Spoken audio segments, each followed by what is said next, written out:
Hey, good morning. Good morning. It is early here in Pacific Coast. Andrew's up. He got done with his run. Jakey Bakey's up. Not done with his run, but up. Let's go ahead and pin the margins of millionaires, how to buy low and sell high. Whoa, JP Pew is up at 5:30. Must have been a good night. Colleen is up as well. Good morning, everyone. Samir, I knew you were up. People out on the beach here meditating today. Let's get it started. There we go. If you want to join the Margins of Millionaire training on Friday, how to buy low and sell high, all you got to do, you got the number down below to join my text community, 949-298-2905, 949-298-2905, or david@dmeltzer.com. Email me. If you did not catch last week's training, they're all on Spotify, featured there. Check it out on Spotify. You can reach all of the playbooks, but especially the trainings. And then also you can email me for the guides, the exercises. I'll even give you my free book if you want, david@dmeltzer.com. All right, we got the questions going. Thank you so much. How much does mental resilience play a part in your mornings? So there's two things that play a big part of my morning is mindset and heart set. And those two things collaborate with one another in my life. A mindset is how I perceive things with the lens of productivity, of how much value I'm going to provide today, determined upon my own values, personal, experiential, giving and receiving values, but also beyond that, my heart set, how I feel about it. And so I kind of take a temperature of how I feel.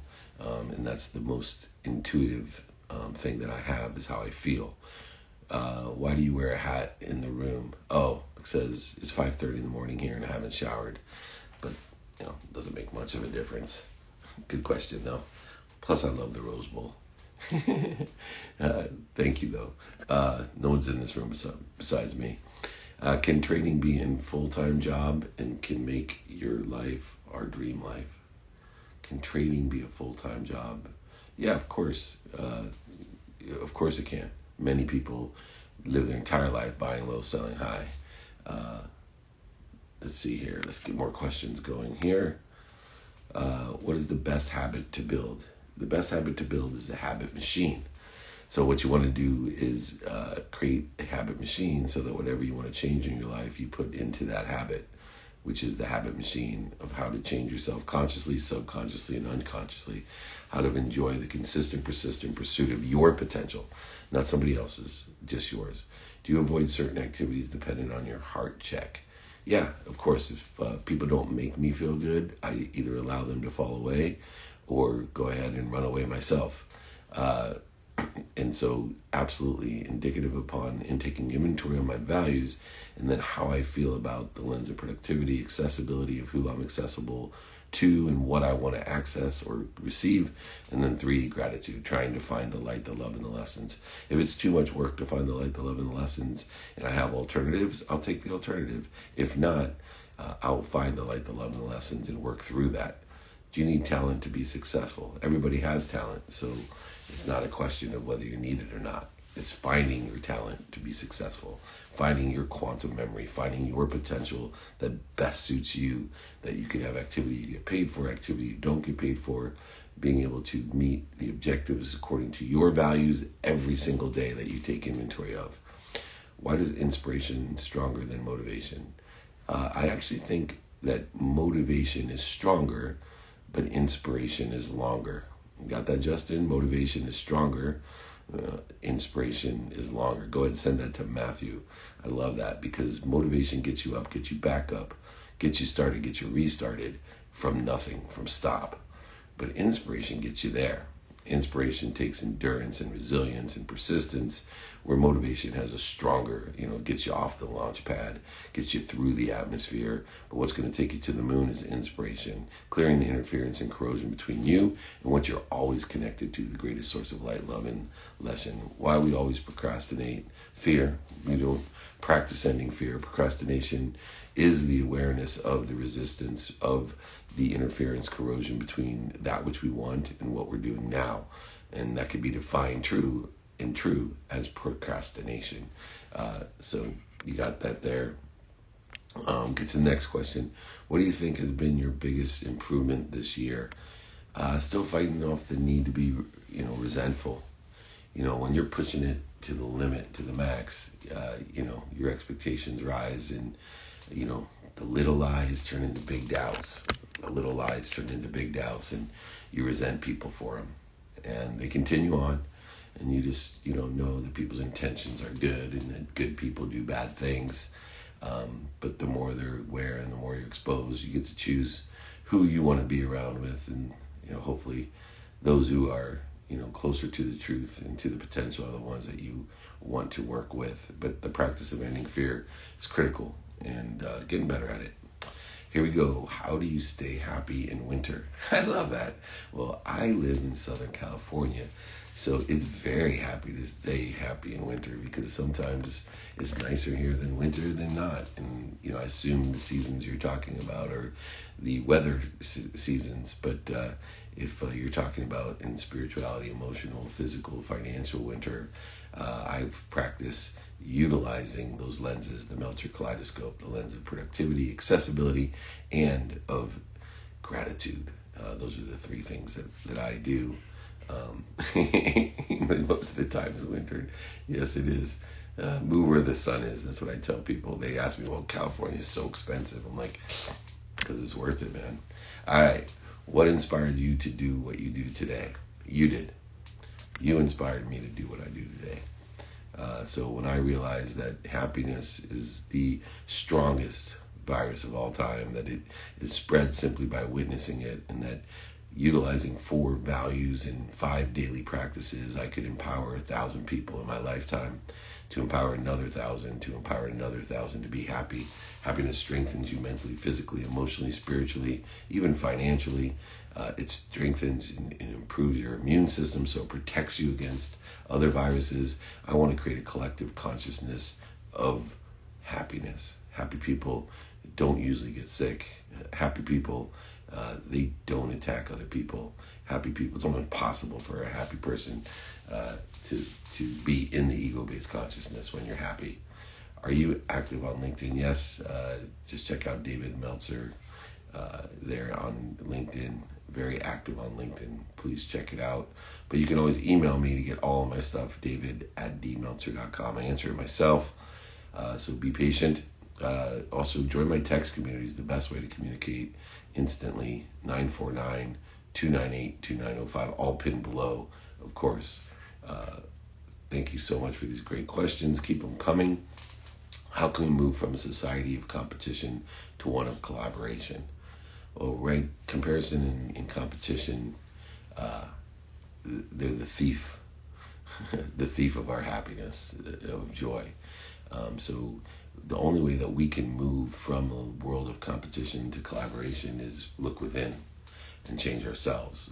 Live in an abundant universe, create a collective consciousness of abundance, living in a world of more than enough. If there's no competition, if there's more than enough of everything for everyone, right? There's no competition at all if there is more than enough of everything for everyone. Just remember that. So try not to live in the world of not enough for you or me, where you're a victim, everything happens to you. Don't live in the world of just enough, where you're buying things you don't need to impress people you don't like, but live in the world of more than enough of everything for everyone. That's where you want to live, and that will help motivate others to collaborate with you. Will this love be available on your news feed? Would love to catch it. Yeah, it'll be on the IG Live. Please check out the playbook. We got a ton of things every single day featured on Spotify, also on Entrepreneur, and would love it. How may I be of service to you? If all of you would like to be of service to me, I do free trainings on Friday. So number 1, join me on every Friday to learn how to empower others to be happy. Just email me, david@dmeltzer.com, or have your friends come and tell them to email me at david@dmeltzer.com, or text my community, 949-298-2905. Why is ego such a big deal? Well, ego edges goodness out of your life. It edges happiness out of your life. It creates the interferences, the voids, the shortages, and obstacles in our lives. It creates the corrosion and interference between the abundant universe of everything, or more than enough of everything that sits between limitlessness and infinity. Ego edges all of that out of your life, and even worse, ego will accelerate you in the wrong direction. So not only does it stop you from that unbelievable source of light, love, and lessons, but it accelerates you in the longer direction. So, it makes you go to the back of the line and start over. That's not what you want. So we have to practice edging goodness out of our lives. We got to practice ending fear. And that's what we do. 4 steps to practicing ending fear, by the way. 1, be aware of what your ego is: the need to be right, offended, separate, inferior, superior, anxious, frustrated, angry, guilty of, all of these different feelings for you. And then 2, when you identify it, stop. You have to be a ferocious Buddha to stop. You gotta be ferocious. If anyone's ever been in an argument with someone they care most about and they say stupid stuff about them or to them, you know how hard it is and how far off you can get by accelerating through the adrenaline that ego creates into the wrong direction. Just stop. Breathe like a Buddha. Go to the center. Go to the peace, and then roll in the right direction. Your mind, body, and soul's on fire when the ego's on. It's on fire, and everybody knows when you're on fire, you got to stop, drop, and roll like a ferocious Buddha. That's what you all can do to be happy and empower others. That's why you come right below, pin below, to Friday training. I'll teach you how to be happy. This training, though, is about the margins of millionaires, buying low and selling high. Easiest way to get yourself to where you want to be financially. What is your why? To help everyone, to empower over 1 billion people to be happy. I pray every morning for at least 10 people to help. These IG lives and LinkedIn lives and everything I do is certainly a big advantage of finding 10 people that I can help every day. And I do free trainings for over 20 years on Fridays, all types of great topics. They're all recorded. They're all on my Playbook podcast on Fridays, and live and recorded. So you can go to Spotify, Entrepreneur, my stuff. Check it out. You'll love it. The Playbook. I interviewed Brett Favre yesterday and learned a ton. Is that Langdon I see? The incredible. What's going on? We will go live. Another ferocious Buddha. He's a little bit taller than I am, a little bit more athletic, but he is an old soul, a wise young man. There he is. What's going on, David? How you doing? I'm terrific, man. Thank you so much for doing this again. It's so good to see you. Yes. Good to see you as well. Is that a basketball in your hand? Or no, it's a child. Even better. Look, man. Say what's up. Say what's up. Hey, good morning. How's it feel to be home? Oh, it feels great. I'm just glad to be able to enjoy him and just hanging out and just working out, just doing a lot of different things entrepreneur-wise and just enjoying, like I said, the time I do have with my family. Yeah, when we kind of shift gears from the daily activity we get paid for into this, off season, as we call it, of course. Do you have some sort of routine or prioritization that you utilize from, exercise, the family, to the business side of things? Like, what mechanism do you use to prioritize your time? Because you and I both know during the season, your time is taken care of for you. Yeah, everything's accountable for sure. Yeah, now you got to do it for yourself. What are some of the tips that you've learned? Yeah, the biggest thing is just trying to prioritize, like, what exactly do I have to do throughout a day. So first and foremost, I normally start every morning. I get my basketball in around 5:30, and then I go from there. Come back home. I get him ready for school. He has like a little schooling system he goes to. So a little time, family time before I get my day actually started, where I'm training people. Which, like I mentioned to you in the past, is that I've gone and got my certification to be a personal trainer through NASM. So that's been pretty cool. And then just throughout the day, periodically have calls, different meetings, catching up with different people. So it's a full day for sure. And look, even though I send him to school for a little bit, once he comes home, it's daddy daycare all over again. Daddy daycare all over again. Yeah, what's so funny about that is yesterday is my anniversary, 23 years married, 4 kids, right? Yeah. And every time that I'm in the period, what I would call, on season, like intensive schedule, activity I get paid for, really focused. And I think that I have balance in my life. I talk to each of my kids. I have 3 teenage daughters, so I talk to them 2 minutes a day. I Yeah. asked for 5, they gave me 2. I talked to my mom for a minute, and my 10-year-old, who I'm very close to, I talked to him for 30 minutes when I'm in those. No matter how much I think I have that balance, the minute I get home, no matter how great my life is, and everybody's like, "Oh man, you must be living the dream." There's nothing that compares to what you're doing right now. Yeah. Just and you can't appreciate it when you're gone. You think in your head, "Oh yeah, I got this under control. I'm Yeah. not missing anything really." But when you're doing that right there, even me, my 10-year-old's sleeping in the other room, and I'm like, I should wake his ass up. I want to go get. you know, do you feel that on the road as well, or is it different for you? You know what? You really don't realize how much, especially my wife, like she's working right now, so that's why like we kind of like have to send her to school. But it's crazy when we're in the like whatever city we're in, and we're both doing our thing, and we have like our mother, her mom comes with us and lives with us. You really don't realize how much time like is spent with him throughout a day, and so it really like brings it all full circle because when I'm at home, I only see him during the season, maybe like 3 or 4 hours, and then he's going to sleep.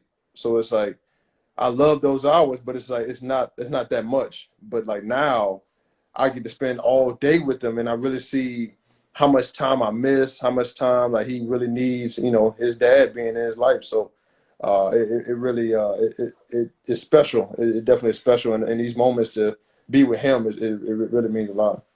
I grew up. I didn't. My dad left when I was 5, Yeah. but I'm a kind of a mama's boy. I'll do anything for my mom, which sounds like Yeah. you have as well. But what I learned as I got older too. These kids, they don't listen to you, right? Especially when they're teenagers.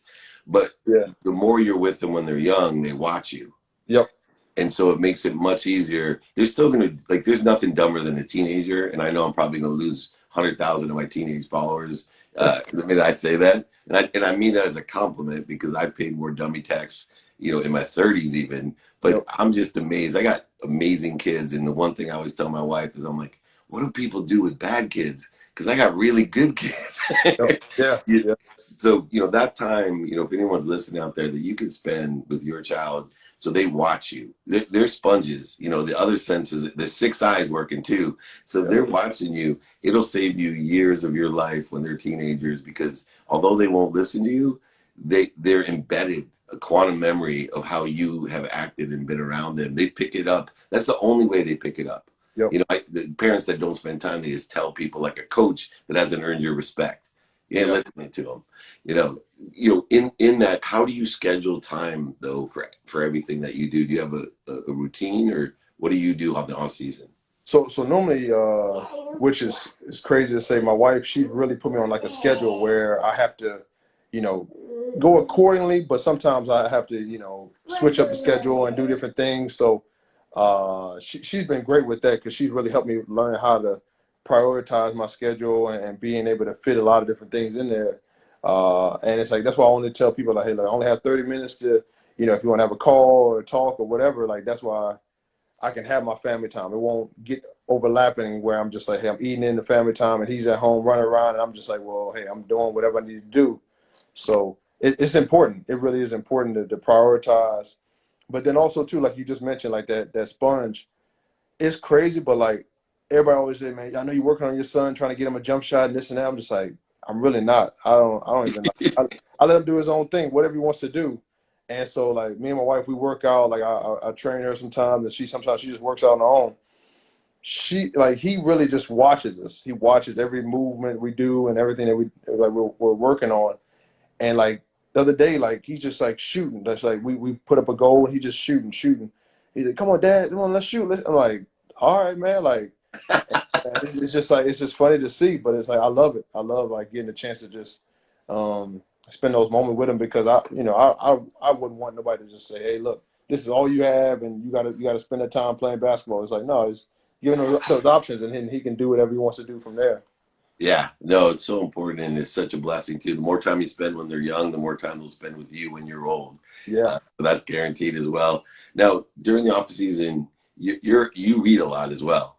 yeah, You're big, really a expanded lot. your mind. So, what are some of the things that you want to read now in the off season? Have you a book list, or you just kind of take it as it comes? No, I don't really have like a book list, but I normally like friends and people that I talk to, like they'll send me like, especially like different like small business books that I've been reading. Like I like a book called Good to Great. That's one of my books. Another one, oh man, my wife, she was just taking like a master's class, and then she had like two books that they gave her.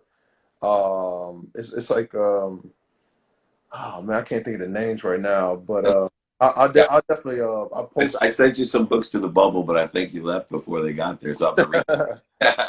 Yeah, So yeah, I Think and Grow Rich is a good book for you. I know people are like looking for recommendations. If you haven't read Napoleon Hill, yep.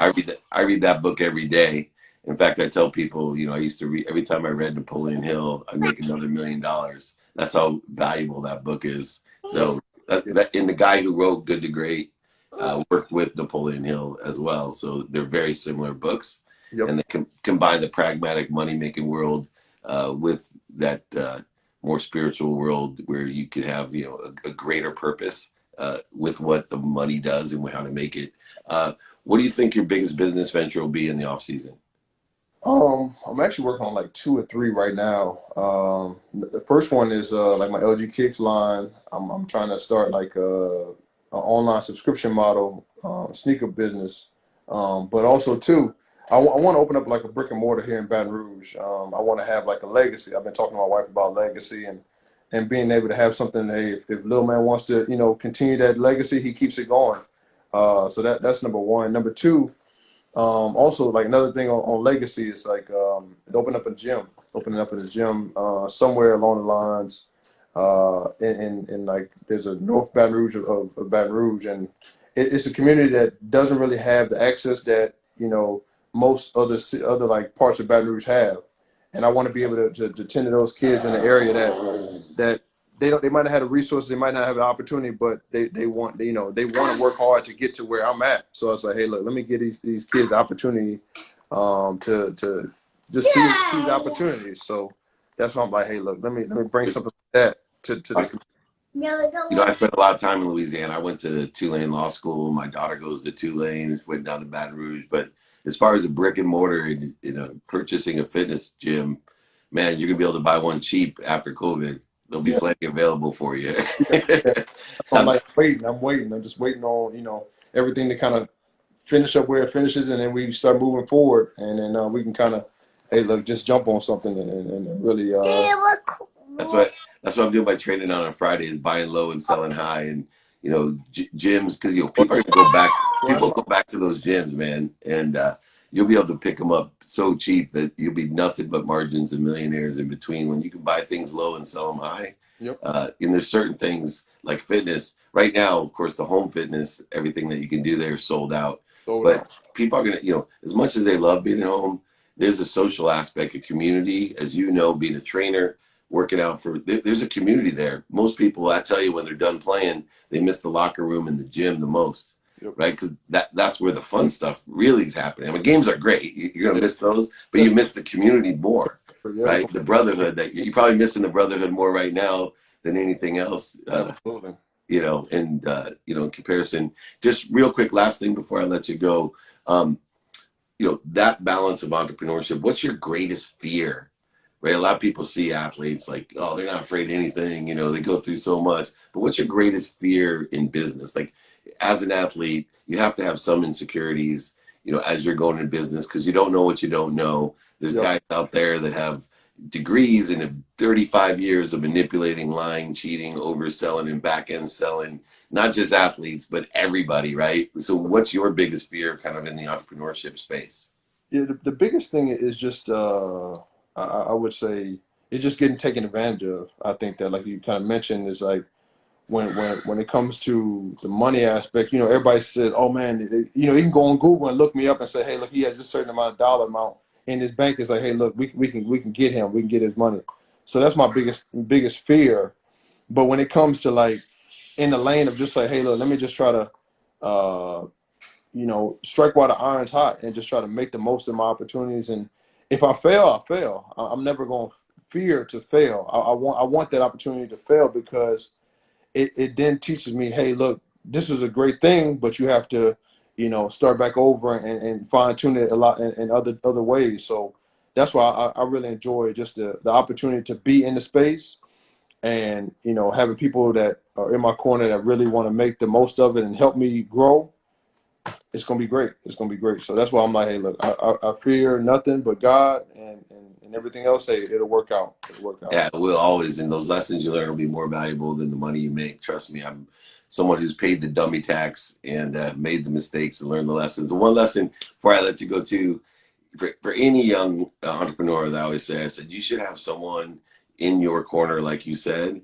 That's just, people think you should have someone that can say no for you. I say differently. I said, you should have a badass guy or woman in your corner that's going to ask all the hard questions so you can still be the nice guy. Exactly. The biggest problem I see is people don't ask the questions because they're afraid they're going to offend the person. And that's where the people manipulate you, cheat you, take advantage of you, is they know you won't ask the hard questions. Like even some of my business partners, right? I'm like, oh, you're doing this. I'm like, did you ask them how many, or how many times this, or the exact number of this, or have you asked them for this paperwork? Did you ask them to prove that, right? Did you go inspect it yourself, right? That's the key that people don't do. They're so afraid of hurting someone's feelings or offending them because they're not going to be considered to be a nice guy. They end up losing millions of dollars. And so I always say, you don't have to ask. Go find someone that's just a hardcore, like a reporter would be a great partner for me. Like an investigative reporter. That's all I need. I'll make my own decisions. Just give me the truth. Right. You need that. You gotta have the truth. Exactly, man. Well, go enjoy your son. Go enjoy your family. I always appreciate you. If there's anything you need, just let me know, Langston, man. You are an incredible old soul, an incredible athlete as well. So I can't wait to see you next season. Oh man, blessings, peace. Blessed. I'll see you soon. Take care. You got it. Bye-bye. Check out LG Kicks. Incredible entrepreneur, incredible young man, incredible family man, incredible faith man. And, these are the type of icons that I like to put on the lives to let my kids and other kids see that you can have it all, right? You can be humble and very successful in all realms of your life. An incredible guy. Thank you, Langston, for joining us. I know my people love that. Let's do one more question. This one says, what are your favorite visualization intensifier tools? Believe it or not, consistency is my favorite tool of visualization, because whether I'm writing it down, looking at it, drawing it, putting on my computer or my phone, or tattooing it to my fingernails, whatever I'm doing to visualize what I want, it means nothing unless it works within the context of your entire being. Habits are formed. That habit machine that we started with is formed by consistent behavior. Consistency leads to persistence.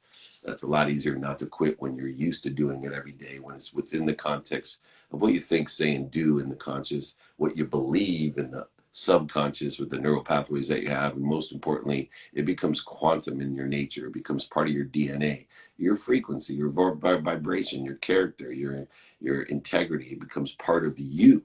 Right? Integral integrity is integral in you. That's you. It's your compulsive behavior and obsessions and addictions that make you you. Consistency. That's the key to visualization. How do you read people better? Ask questions. You can't read them. Go with what you feel. And if you're not feeling right, keep on asking questions. Keep asking questions. Don't be afraid that you're going to offend someone by exploring the truth. Because, those little lies, man, they create big, big doubts. And people are lying all around you, and it's just part of human nature. Study history to find that out. Trust me. Anyway, we are going to talk about the margins of millionaires on Friday. Those margins of millionaires Friday: buy low, sell high. That's what we're going to teach. That's what we're going to do, and everyone's going to benefit from it in an abundant universe of more than enough. Make sure you join me Friday. If you haven't already, email me, david@dmeltzer.com, to join, or text me, 949-298-2905. It's pinned below. Most importantly, everyone, just thanks Langston for coming on, the great Detroit Piston, and father, and husband, and community member, and most importantly to me, entrepreneur. So remember, everybody, be kind to your future self and do good deeds. We'll see you tomorrow.